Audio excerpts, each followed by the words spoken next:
Goed, ek het 'n prentjie. Nou, jy kan nie so mooi die prentjie sien nie, dis nou deur iemand sy selfoon geneem, en ek het dit op Facebook gesien. En die prentjie is daar, vragmotor daar, en jy sien net, daar staan iets opgeskryf.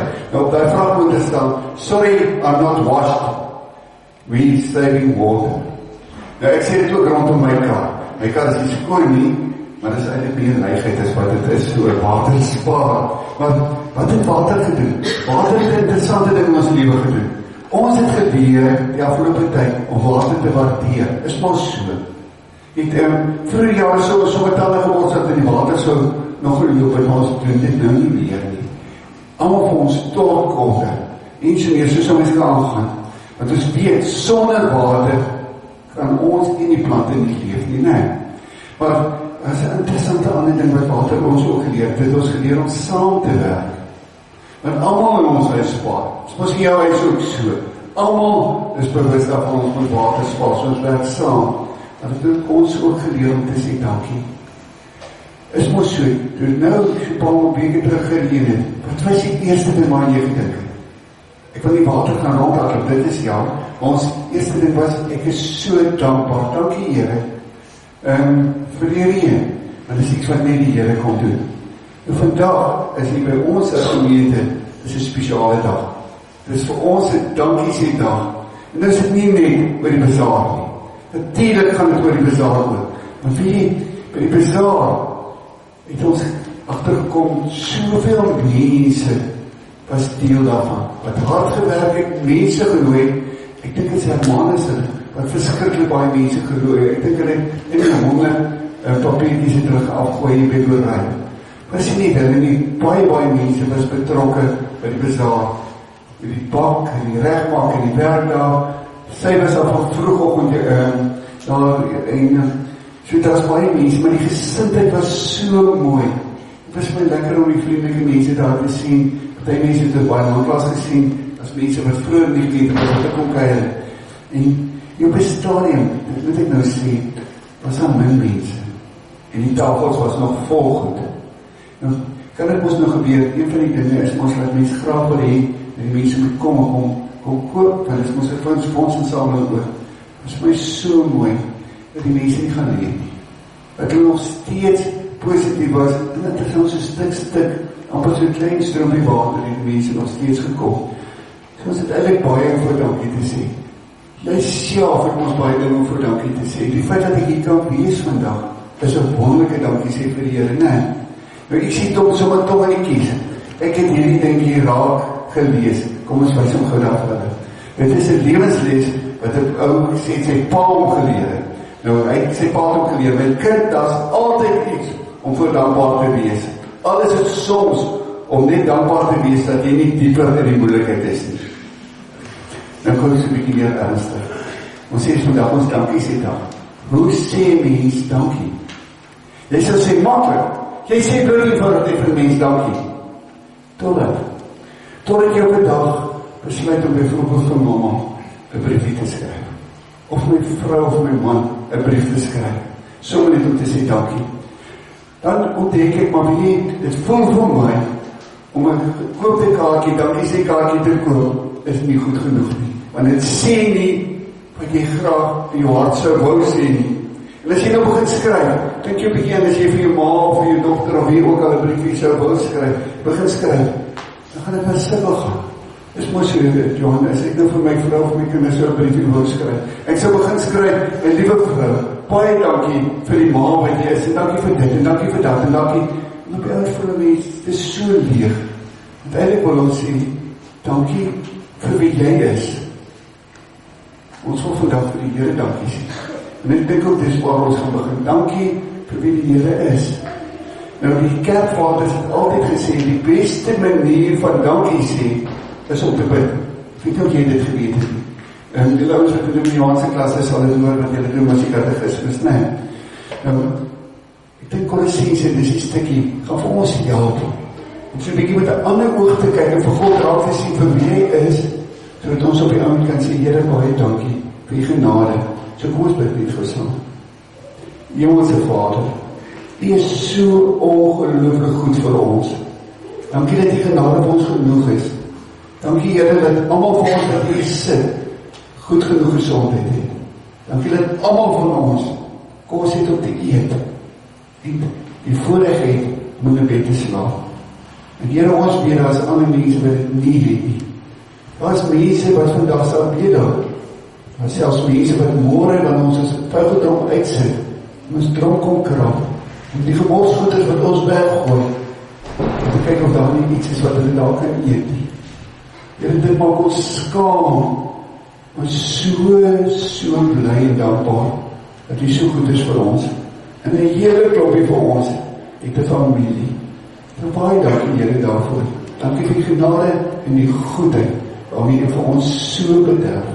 Amen. Ek het gesê, ons gaan die Kolossense uitlees, en ek gaan dit vir julle sommer daar op die bord gooi. Hoe vriend, as jy vir my kan help daar, dan gaan jy, kom ons gou sommer dit wijs oor. Nou as jy mooi kyk, dan gaan jy sien, sommige is rooi, partytjie in blauw geskryf. Die verbondenheid sien jy, ek in blauw geskryf. En ek lees hier van vers 6 af, dis Kolossense 2 vanaf vers 6. Aangesien, dis 'n belangrike woord, aangesien julle dan Christus Jesus as Here aangeneem het, moet julle verbondenheid met hom lewe, in hom geboorte en op hom gebou, vas in die geloof, soos julle geleer is, en met dankbaarheid vervul. Pas op dat niemand julle van hom afwegvoer deur teorieë en argumente wat misleidend is nie.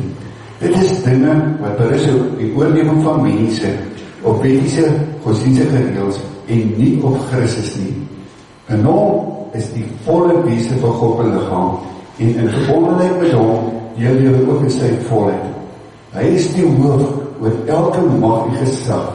Die julle verbondenheid met hom is julle ook besny, nie met die besnydings wat deur mense verrig is nie, maar met die besnydings deur Christus. En hy is mooi in die bestaan en die wegneem van die sondige natuur van die mense. Dit het by die doop gebeur, deurdat hy saam met hom, toe julle saam met hom begrawe is. Iemand het gesê by die doop, dat ek dink aan iemand wat in klitter geval het. En nou staan hy die hele lewe lang. Maar ek sal eendag ek iemand weer gepraat oor die doop. Nee. Goed, wat die doop gebeur, het julle toe saam met hom begrawe is. Julle verbondenheid met hom, as julle ook saam met hom opgewek, omdat julle geglo het, die krag van God wat hom uit die dood opgewek het. Julle was dood, deurdat julle gesondig het, en deurdat julle sondige natuur nog nie weggeneem was nie. God het julle egter saam met Christus lewend gemaak, deurdat hy al ons sonde vergewe het. Hy het ook die skuldbewys met sy eise teen ons tot niet gemaak. Deurdat aan kruis gespijker, het hy dit vir goed weggeneem. Hy het elke macht gesag ontwapen, en hulle in openbaar vertoon, deur hulle as gevangenes in die triomftog van Christus mee te voer. Ons lees nie tot sover. Ek wil toch hier, kom ons kyk gou weer na vers 6. Dit is sommer die volgende prentjie daar, vers 6. Julle sien daar, ek het ook aan verskillende kere daar, hy begin met die woordjie aangesien. Dit is 'n groen daar. Daar is die Bybel praat van aangesien, dan sê dit is 'n gevolgtrekking oor iets wat hy van tevore gesê het. Wat het hy van tevore gesê? Hy het gesê, mense wat in Jesus Christus glo, is die Here se kinders. Met ander woorde, hy wil sê, daar is 'n klomp goed wat waar is van jou lewe. Kom ons vraag gou, wat is waar van jou lewe? Is natuurlik ons waar dat jy gedoop is, die Here het jou gemerk, dit is natuurlijk waar dat die Here vir jou geweldig lief is. Daar het iets met jou gebeur, wat jou lewe kon verander. En nou sê die gedeelte, wat het regtig my lewe verander? Hy sê, jy het Christus Jesus as Here aangeneem. Nou dit is interessant, dat die Bybel dit so noem, maar ons sê gewoonlik vir mense, julle met Jesus Christus aanneem as julle persoonlike verlosser en zaligmaker. En is reg so, dis baie belangrik. Maar hier hoor ons nog iets meer as dit. Ons het ons gehoor hier staan, ons het hom as Here aangeneem. En wie dit beteken bloot eenvoudig, dat ons sê, Jesus Christus het die beheer van my lewe kom oorneem. Hy is die wat die sê het. En dit beteken dat ek en jy gaan luister. Nou hoe spel ons luister? Veel mense sê, T lang uit T. Die tyd te maak. En dan kan ek die Here hoor. Maar dit beteken ook, luister beteken ons nie net om te hoor. Luister beteken ons om te gaan doen. Wat te doen? om te doen dit wat die Here wil sê waar in sy woord. As ons nou vir mekaar so vra, hoe kan ek vandag vir die Here dankie sê? Dan moet die Bybel vir ons volgende kom sê, maak die Here Jesus die beheer vir jou lewe, laat hom doen jou lewe te beheer. Wat hy nie sê. En dit beteken dit bloot eenvoudig, ek sal moet vertrou. En kom ek vraag of jy jou vraag. Dink jy kan die Here vertrou? Jy sal natuurlijk vir my sê, dit is 'n maklike antwoord nie. Dit is nie so makkelijk, want sê, ons vertrou nie sommer net mense. Ons praat nou nie van vertrou van mense nie. Ons praat nie oor vertrou van God. God wat vir jou en vir my so lief het, dat hy Jesus Christus gestuur het in hierdie wêreld toe, om jou sonde te dra aan die kruis, omdat hy nie wil hê jy moet verlore gaan nie. Omdat hy so graag vir jou by hom wil hê, het hy so duur betaal. En my vraag nou vir jou is, sien jy kans dat Jesus die beheer van jou lewe oor? Dat hy nie sê het, dat jy tyd maak vir hom, luister en doen wat hy sê. Dit is die eerste ding. Soos verder gaan, is hoe sê ons dankie, as ons nog steeds bring, volgende prentjie, by die selfde versie, maar nou soos by die rooi gedeelte, die verbondenheid, wat so lyk. Ons het al gepraat oor die aangesien jy na Christus Jesus as Here aangeneem het, daar ons nou so pas gepraat, moet julle in verbondenheid met hom lewe. Het jy gesien as saamloot? Moet klink vir my soos wat? 'n opdrag. Dis iets wat ek moet gaan doen. As mama sê, ek moet my bed opmaak, dan sê ernstig daar binne, of ek moet die skool goed was, dan sê iets wat sê, wil ek moet gaan doen, wat moet ek doen? Bybel sê, rooi, verbondenheid met hom lewe. En weet, dit is eintlik 'n baie belangrike woord, want hierdie gedeeltjie wat ons gelees het, is eintlik 'n baie moeilike gedeelte, word dan 4 verse verdeel vir hierdie verbondenheid. Ons het daarvan gelees in vers 6, waar het gepraat van ons is gebond en gevestig in Christus. In vers 10, sê ons het deel aan dit wat Jesus gedoen het hy vir jou vir my gedoen. Ek weet of jy geweet het, die woordjie in Christus kom 80 keer in die Nuwe Testament voor. En daarmee wat die Bybel net eenvoudig sê, dit wat Jesus gedoen het, raak vir jou vir my. Ons is ingesluit. Toe Jesus opgestaan het, beteken dit nie eenvoudig, my sonde is betaal, ek kan gaan lewe, regtig lewe. Dit is waar vir my. Vers 11 sê, ek wil sonde kom wegneem. En ek sal dan letterlik, dat ek nie meer lus is daarvoor. Jy moes nou al achterkom, ek is nie lus, sê nie, maar ek weet as mense wat nie van afval hou nie. Wie hou van afval? Betekent ons nie eens weet, wat is afval nie? Nee, maar ek hou nie van afval nie. Ek het nie lus vir afval nie. Nou sê ek nie, dat is fout met afval nie. Maar jy gaan net van, het is nie meer lus om die verkeerde goed te doen nie. Van sê vers 12, die verbondenheid is, ek wil nou vir Christus lewe. Nou goed, so die versie sê, aangesien julle vir Jesus as Here aangeneem het, moet julle verbondenheid met hom lewe. Dis die volgende prentjie dan. Wat letterlik beteken, daar staan dit, wandel in hom. Nou die Griekse woord, is nou nie omdat ek so slim is nie, ek het dit nou iewers gelees, maar die Griekse woord beteken, maar nie eenvoudig wandel in hom. Kom ons sê hoe dit werk. Dit werk so, dat ander mense, en wie die ander mense kan wees my maatjies, die ander mense kan wees enige ou wat ek op die pad, ek kan my rugbypelle wees, enige ou wat my pad kruis, dat ander mense in die manier waarop jy lewe, sal kan sien, dat jou lewe om die Here draai. Hoe dit werk, verduidelik die Bybel met 2 beelde, en dit is die volgende prentjie. Sien jy, dat 2 beelde, die 1 beeld is, die huis hier onder, en dan die vrugteboom daarbo. Nou, ek dink die vrugteboom veral, vertel vir ons 'n mooi storie. As jy so kyk na die vrugteboom, dan is daar 'n gedeelte wat bo die grond is. Sien jy dit ook? Dit is eintlik baie klein. Dit is die stam, dit is die takke, en dit is die blare, en dit is die vrugte, né? Dit is die goed wat jy kan sien. En as jy sien die vrugte lyk mooi, en die blare is groen, dan weet jy hierdie boom groei en is gesond, né? Maar dat is 'n gedeelte wat ons nie met ons oë kan sien nie. En dit is die wortels. En die wortels is in die grond. En na die grond kry jy sy water en jy kry sy kosies. En mense so eintlik kan sê dat jy nie kan sien nie, is regtig baie belangrik. Sonder dit kan die plantjie nie groei nie. As jy die wortels het nie, kan jy nie groei nie. As daar nie kos en water is in die grond nie, gaan hy nie groei nie. Nou wat wil hulle met hierdie beeld sê? Hulle wil met hierdie beeld, wil hy sê, dit wat ek nie sê nie, is absoluut noodsaaklik. Alles wat ek het, kry ek van die Here. En hier word gepraat, as ek sê kry van die Here, word hier gepraat van 'n verhouding met die Here. Daarom wil ek vir jou vra, hoe gaan dit met die goed wat ek nie sien, wat ander mense nie van jou sien of van jou weet nie? Hoe lyk jou stilte tyd met die Here? Tyd wat ek met die Here ontmoet het. Kom ek noem dit maar, dis die water van my lewe. As ek nie daar is nie, gaan ek nie geestelik groei. Maar as ek daar is, gaan ek vrugte dra. Ander mense gaan dit sien. Die Bybel praat hier so, dan gaan dit vervul tot oorlopingsbevol wees met dankbaarheid. Ek sê nie vir die Here dankie. Dis die volgende prentjie. Ek sê vir die Here dankie in alles.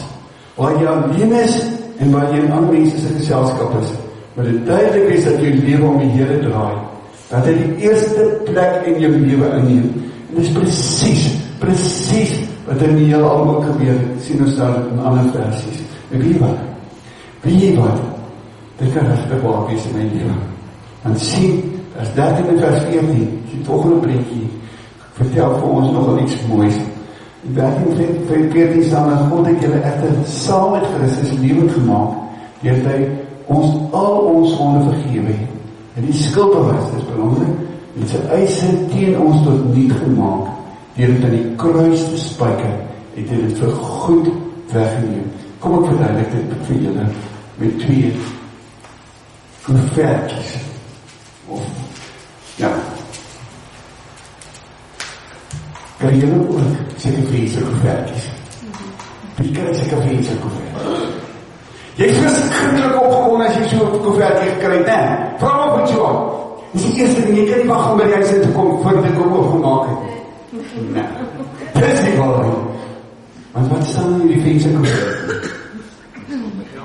Hy sê, ek is skuldig, ek moet betaal sy rekening nou.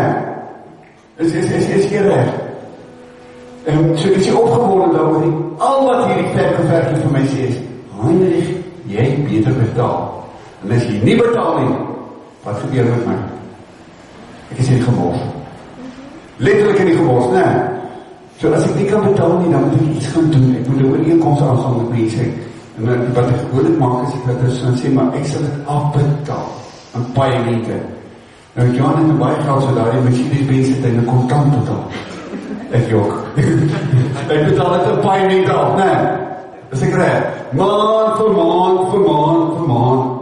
Hoeveel 52 weke, whatever ook al maar so lank tyd. Ek ou nou maand vir maand, maar net eenvoudig, dan moet betaal. En as jy nou nie mense wat gaan betaal nie, hierdie ons in rekening. Dan het ek nie meer 'n kontrak nie, maar ek is in die gemors ook.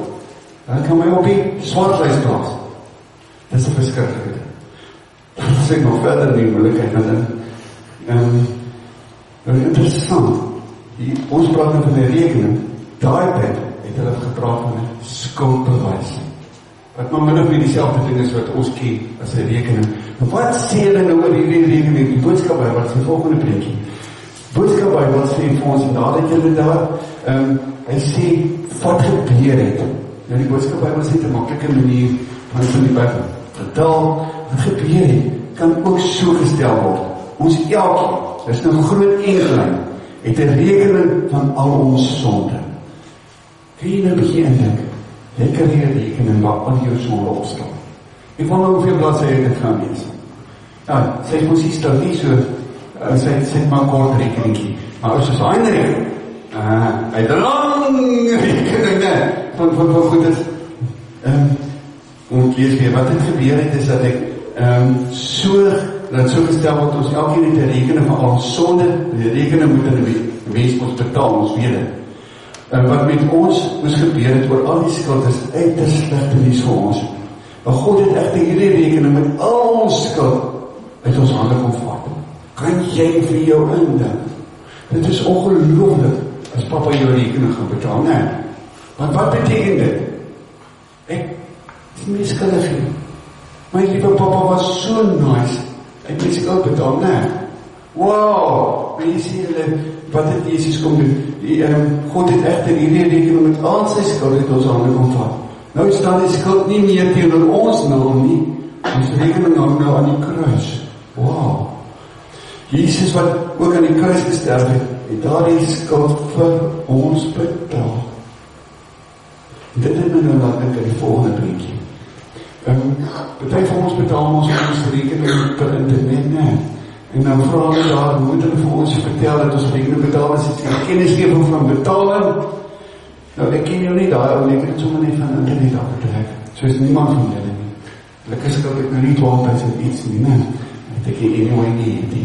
Maar in elk geval, op ons kwitansietjie, of dan kennisgeving van betaling staan daar, geachte Heinrich. Wat is jou naam, papa? Geachte Janika. Of wat my naam ook al is. Ek het jou skuld betaal. En die bedrag is nie 12.000 nie. Die bedrag wat betaal is Jesus se lewe. En dit is genoeg. En dan die verwysing is die kruis. Kan jy vir jou indink? My skuld is betaal. Jesus het reeds aan die kruis. Nou die mens, hoe het jy voel? Kom ons kyk weer na vers 14. Vers 14 sê, en nou wil ek hier moet vir altyd na die rooi gedeeltes, en ek gaan hom weer lees. Vers 14 sê, God het julle echte saam met Christus lewend gemaak. Nou die rooi gedeelte, weet hy, ons al ons sonde vergewe het. En die skuldbewys met sy eis het teen ons tot niet gemaak, deur in die kruis gespijker, het dit vir goed weggeneem. Wat staan nou my eerste rooi gedeelte? Verstaan jy dit? Deurdat hy al ons sonde vergewe het. Al. Nie net 'n bietjie nie. Alles. Maar jy dit ook so. En as God so sê, dan praat ek ons die waarheid. En met beklemtoon, hy sê dit is vir goed weggeneem. Gaan nie iewers nog teen my gehou word nie. Maar jy dit ook so. As dit dan nou waar is, hoe kan het dan anders? As om dankbaar te wees. En dit bring my by die ander denkie wat sê, die eerste denkie is 'n koppietjie met haartjie. Waar laat jy dink? Haartjie laat jy waar dink? Liefde. God het my so lief. So lief dat hy sy seun gegee het, sodat ek nie gered kan word, nee. Daarom wil ek dankie sê. Nie waar nie. Hierdie stuk hieronder is heeltemal waar, wat sê, dit is nie geluk wat ons dankbaar maak nie. Dit is dankbaarheid wat ons gelukkig maak. Ek wil jy my bietjie daaroor gaan dink.